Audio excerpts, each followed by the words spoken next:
Olá, internautas, de volta aqui com o nosso espaço online, hoje discutindo um pouquinho sobre estudos culturais, falando sobre mídia. Aqui em nossos estúdios está a Tatiana Mendola Sanches, ela é organizadora do livro recém-lançado pela Senac aqui de São Paulo, Estudos Culturais, uma abordagem prática, que já tem distribuição aí nas principais livrarias. Ô, Tatiana, a gente está falando no bloco anterior em relação aos seriados, né, o tipo de influência. Por que você escolheu o Lost justamente para fazer essa análise, o seu artigo que está aqui no livro? Bom, primeiro porque eu sou fã de Lost. Eu imaginei. Mas também por essa questão de ser uma das séries de maior sucesso e que teve um número assim bastante grande de telespectadores e também gente conversando sobre a série fora da série. Então, nos blogs, na internet, no Facebook, isso me interessou bastante, né? Essa questão das pessoas ficarem conversando fora do espaço e do momento de reprodução da série. E também porque a questão da identidade, aí foi uma das questões que eu percebi, é muito importante dentro da série, né? Então essa identidade pós-moderna, esse sujeito fragmentado, esse sujeito que não tem mais lugar fixo, esse sujeito, especialmente esse sujeito das grandes metrópoles, que sofre influências aí de culturas múltiplas na constituição da sua própria identidade. Então, o meu interesse pela série Lost foi mais por conta do telespectador. Quem é esse telespectador? Como ele constrói sua identidade? E em que sentido isso tem a ver com os personagens que são apresentados na série?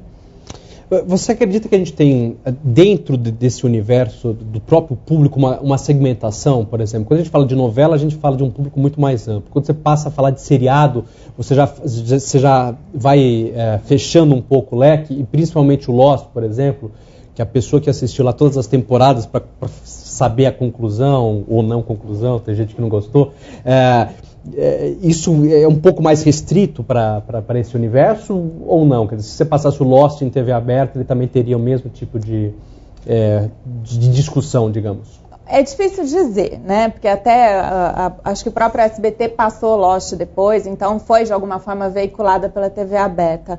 Mas de qualquer forma, Lost tem uma questão que a novela, a clássica novela, não tem ainda de uma forma tão forte, que é essa questão da narrativa transmediática. Lost é uma série que não funciona só na televisão, funciona na internet, funciona no mundo dos games, funcionou em várias mídias ao mesmo tempo. E precisou haver esse diálogo entre as várias mídias para fazer sentido a série, né? Então tem essa diferença. Por conta disso, a gente pode falar numa segmentação maior de público, porque para cada lugar a gente está falando num público específico. De repente, as donas de casa até chegaram a assistir Lost, quando passou na TV aberta, quando passou no SBT, mas quem é que assistiu e foi para a internet, foi para o Facebook, foi baixar os games e tal, é um outro público. Então são vários usos que se pode fazer desse tipo de série e o caminho que você vai dar, o teu tipo de recepção da série é diferente de acordo com essas segmentações. O cara que passou a noite virado, traduzindo, legendando, discutindo em blog, é um cara. A pessoa que assistiu depois porque o filho falou para ela que ela é legal, vai lá, assiste, olha, é outro segmento, né? Então, de certa forma, você pode falar isso, sim, que o público de Lost é mais segmentado. Aliás, esse é um tipo de comportamento interessante que a internet trouxe, né? As pessoas estão nos assistindo pela internet. Primeiro que você consegue assistir em tempo real mesmo, né? Porque tem gente que está lá nos Estados Unidos e disponibiliza a webcam da televisão dele para que alguém possa assistir em tempo real em qualquer lugar do mundo. E depois tem essas pessoas extremamente fanáticas que passam a madrugada traduzindo a legenda para disponibilizar para as outras pessoas poderem assistir.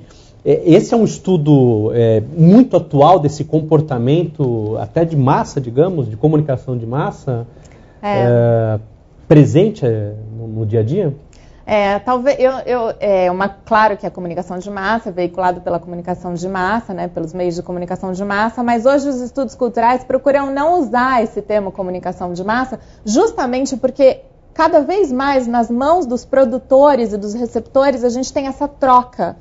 O receptor, ele não é mais só receptor de comunicação, ele clássico, não é mais só uma massa. Ele também produz alguma coisa, ele está ali legendando, ele está ali criando sentido, criando significado e disponibilizando a opinião dele para os outros na internet. Então não dá mais para olhar a comunicação de uma forma clássica e dizer assim, é massa, está todo mundo fazendo tudo igual.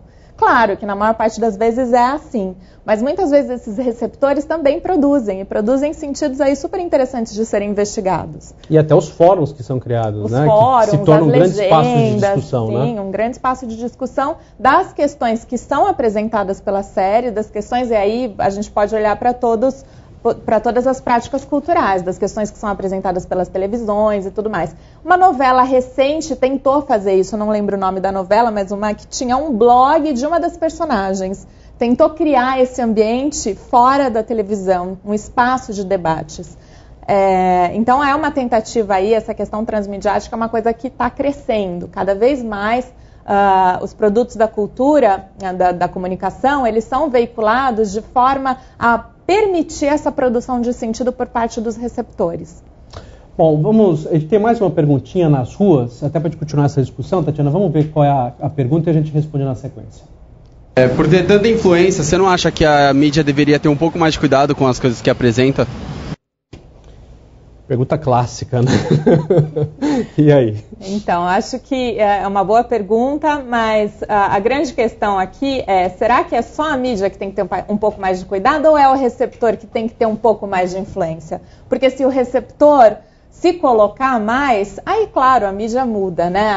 Então, não sei se é tanto a mídia que tem que tomar cuidado, mas o receptor que tem que ser mais crítico, que tem que saber reagir de uma forma diferente a tudo isso que é colocado pela mídia. Só uma informação aí para as pessoas, né? É muito interessante porque algumas grandes produtoras de TV estão usando essas informações que os telespectadores disponibilizam em blogs, em sites e tudo mais para construir a narrativa. Então, antes de eu fazer, de repente, o meu Lost 3, eu vou dar uma olhada no que está sendo dito na internet como forma de entender melhor o telespectador e aí construir a minha comunicação. Então, não é só papel da mídia. Esse que é o grande lance. Quer dizer, eles vão usar aquilo lá como um banco de dados, na verdade. Um banco de dados e um diálogo. O que se discute ali pode é como se fosse uma pesquisa de consumo, né? Uma pesquisa de comportamento de consumidor. Só que de uma forma que você pode usar, o telespectador pode usar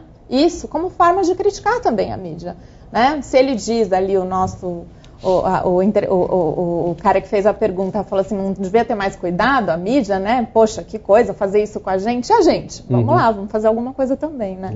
Até porque é uma questão muito sensível quando se discute aí censura, né? Claro. É um tema muito polêmico. Vamos fazer mais um intervalo, mais uma paradinha aqui no nosso espaço online. Daqui a pouco a gente volta no último bloco para continuar discutindo aqui esses assuntos voltados aos estudos culturais.